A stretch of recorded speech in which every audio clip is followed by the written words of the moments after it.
Previous lecture हम लोग बात कर रहे हैं अभी तक आईआईआर फिल्टर रिलाइजेशन की, जहां पे हम लोग direct form second, direct form 1 and cascade form भी रियलाइज कर चुके हैं। Right now in this lecture IIR filter का ही रियलाइजेशन सीखना है और लास्ट फॉर्म हम लोग करने जा रहे हैं। बेसिकली लास्ट नहीं है, सेकंड लास्ट है, बिकॉज उसके बाद हम एक और स्ट्रक्चर करेंगे, that is called ladder structure.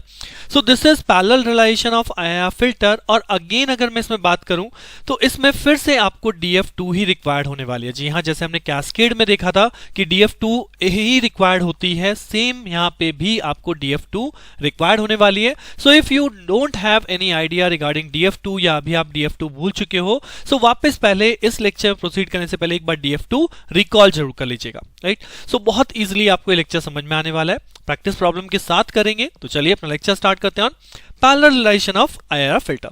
So parallel realization, अब पैरेलल रियलाइजेशन है या यहाँ पे कैस्केड है, दोनों ही क्वेश्चन बहुत इंपॉर्टेंट हैं और डीएसपी के पेपर में मोस्ट ऑफ द टाइम इन्हीं दोनों क्वेश्चंस पे आपको 10 मार्क्स का क्वेश्चन मिलता है, इन्हीं दोनों बेसिस मेथड पे। राइट कैस्केड भी करने को बोलता है, पैरेलल भी करने को बोलता है। अब अगर मैं लास्ट लेक्चर की बात करूं तो कैस्केड में क्या था, कैस्केड में हम अपने गिवन h ऑफ z को डिफरेंट पार्ट्स में ब्रेक करते थे, HAZ multiply HBZ dot HCZ। Right, we have broken into part and then each part will further designed by DF2, यानी कि अब ये पार्ट तो आपका H1 और H2 में ब्रेकअप हो गई और DF2 से रियलाइज होगा। राइट अब लेकिन पैरेलल फॉर्म में क्या डिफरेंस आता है, पैरेलल का मतलब है now this HZ again broken into HAZ, HBZ, HCZ, HDZ as so on, but this time this HZ is equal to HAZ plus HBZ plus HCZ plus HDZ अगर यहाँ पे कोई भी फंक्शन बनता है तो। राइट सो अगर मैं पैरेलल को कंपेयर करूं कैस्केड से, तो कैस्केड में बहुत इजी था कि हम बेसिस ऑन द फैक्टर या कैसे भी, जो मैंने आपको लास्ट लेक्चर में बताया था, you can take x upon y z, तो आप x अपॉन y लिख लीजिए, आप 1 अपॉन z लिख लीजिए, that will multiply. Right but this time क्योंकि मुझे यहाँ पे प्लस साइन लाना है, तो बेसिकली इस x अपॉन yz, यानी कि अगर यहाँ पे 2 फैक्टर गिवन है या 3 फैक्टर गिवन है, तो उन्हें आप अलग अलग कैसे ब्रेक करेंगे कि x अपॉन y आ जाए, प्लस समथिंग अपॉन z आ जाए, या यहाँ भी प्लस समथिंग आ जाए। So that is done by partial fraction. जी हाँ, यहाँ पे पार्शियल फ्रैक्शन का आपको यूज करना पड़ेगा। एंड इफ आई होप कि आप लोगों को पार्शियल फ्रैक्शन वर्ड नया नहीं लग रहा होगा सुनने में, आपने पहले भी पार्शियल फ्रैक्शन किया है, सो वही सेम चीज हमें यहाँ पे करनी पड़ेगी। राइट अगर मैं आपको और थोड़ा सा याद दिलाऊं तो सिग्नल सिस्टम के अंदर जो हम Z ट्रांसफॉर्म की बात करते हैं, तो Z ट्रांसफॉर्म में या लाप्लास ट्रांसफॉर्म में या फोरियर के अंदर हम लोग पार्शियल फ्रैक्शन के थ्रू इनवर्स Z करते हैं। तो यहाँ पे बेसिकली वही इनवर्स Z यानी partial Z transform partial fraction का मैं यूज करने वाला हूं। राइट सो ये स्टेप यहाँ पे बढ़ जाता है जैसे ही हमारा पार्शियल फ्रैक्शन होगा, and this will convert into HAZ, HBZ, HCZ, तब उसके बाद बहुत सिंपल हो जाता है कि आप इसके हर एक के लिए डायरेक्ट फॉर्म 2 को रियलाइज करते हैं। दैट्स व्हाई क्वेश्चन जो मोस्ट ऑफ द टाइम आता है वो पैरेलल और कैस्केड के ऊपर ही आता है, बिकॉज यहाँ पे ऑलरेडी आपका DF2 जो है वो कवर अप हो जाएगा। राइट तो चलिए प्रॉब्लम करते हैं सो दैट हमारी अंडरस्टैंडिंग और अच्छी हो जाए कि बेसिकली हमें क्वेश्चन को अटेम्प्ट कैसे करना है। So here is the problem, और यहाँ पे स्ट्रेट फॉरवर्ड लिखा है, obtain parallel form realization for the digital filter with transfer function h of z is equal to 1 plus 2z inverse plus z minus 2 divided by 1 minus 0.75 z inverse plus 0.125 z minus 2। Right अब इस function को मुझे parallel form में realise करना है। अगर direct form realise करना होता तो बहुत इजी काम था। राइट यू नो कि हम इस फंक्शन अगर गिवन है तो DF2 कैसे रियलाइज करेंगे। अगर इसी क्वेश्चन का हम कैस्केड करें तो कैस्केड भी इजी है, एक पार्ट हम इसे मान लेते हैं इनटू 1 अपॉन डिनोमिनेटर पार्ट को मान लेते हैं। But now for parallel I required partial fraction, मुझे इस पार्ट को ब्रेक करना है समथिंग प्लस फंक्शन में। Right HA plus HZ। Right so अब पार्शियल कैसे करते हैं, तो पार्शियल के यहाँ कुछ स्पेसिफिक स्टेप हैं, अगर आपको याद ना हो तो मैं यहाँ पे याद दिला रहा हूं। First of all you have to convert the given function into positive power. यहाँ पॉजिटिव z की पावर में कन्वर्ट करना है, तो ये फंक्शन हो जाएगा 1 plus 2 by z plus 1 by z square divided by, ये हो जाएगा 1 minus 0.75 of z plus 0.125 of z square. So that यहाँ पे आप z स्क्वायर एलसीएम लोगे, यहाँ पे भी z स्क्वायर एलसीएम लोगे, z स्क्वायर कैंसिल आउट हो जाएगा। फर्दर अगर इसे लिखूं तो ये हो जाएगा z square plus 2z plus 1 divided by, ये हो जाएगा हमारा z square minus 0.75 of z plus 125।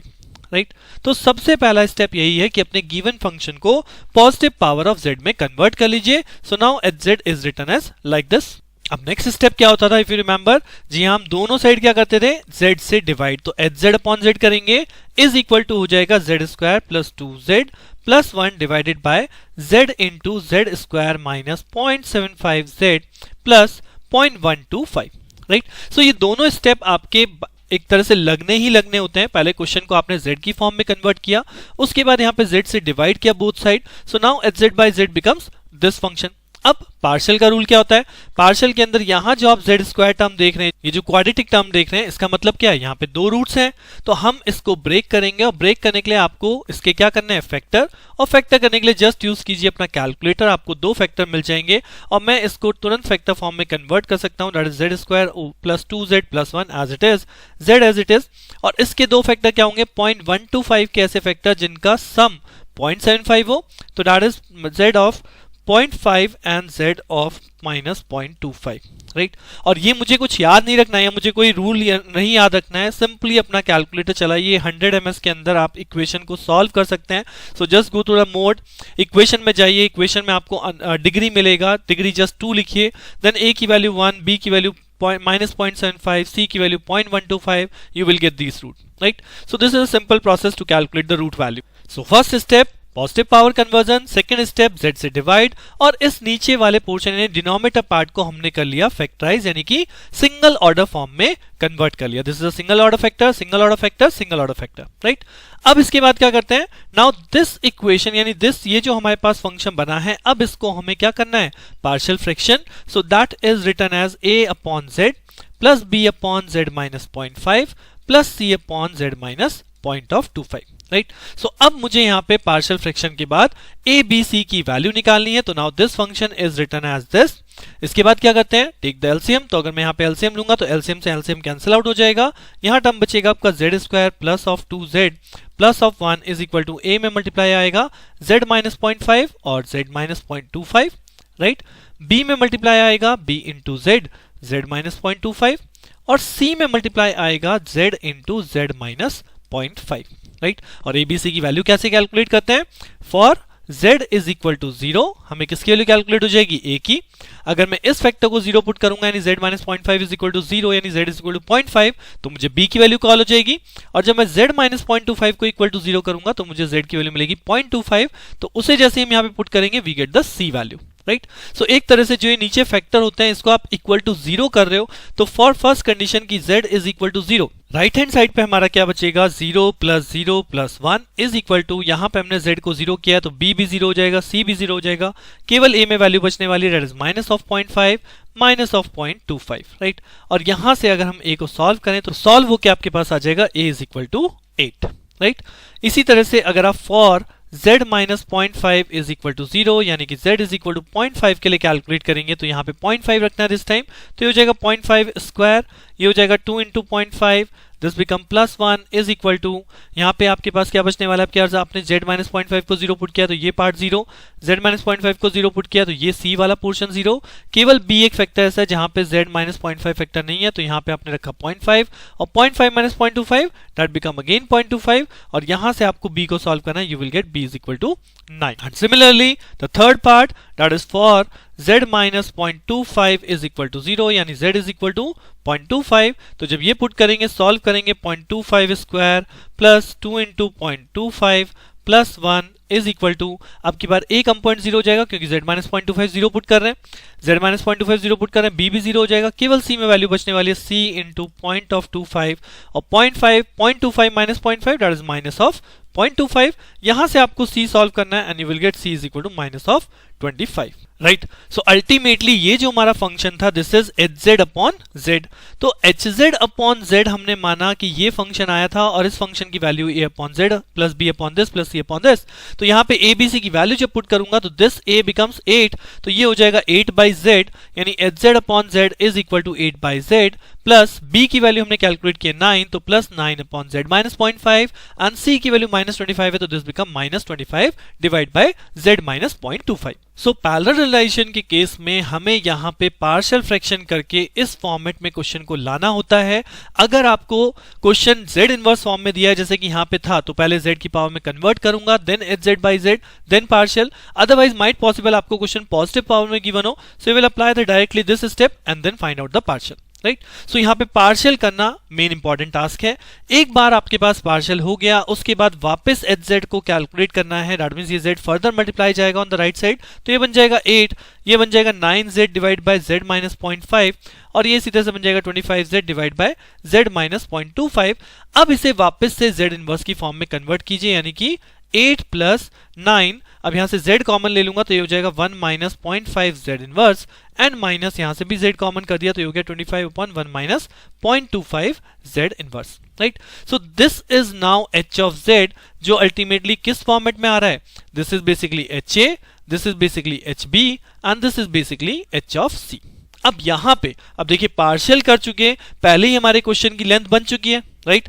अब मुझे इन्हीं तीनों फॉर्मेट यानी HA को भी मुझे किससे रियलाइज करना है? DF2 से। HB को भी किससे रियलाइज करना है? DF2 से। और HC को भी किससे रियलाइज करना है? DF2 से। सो दैट्स व्हाई मैंने आप लोगों को DF2 डायरेक्ट बनाना सिखाया है, राइट। और आई होप कि अभी आप यहाँ पे पॉज करके अपने आप से DF2 बना लेंगे।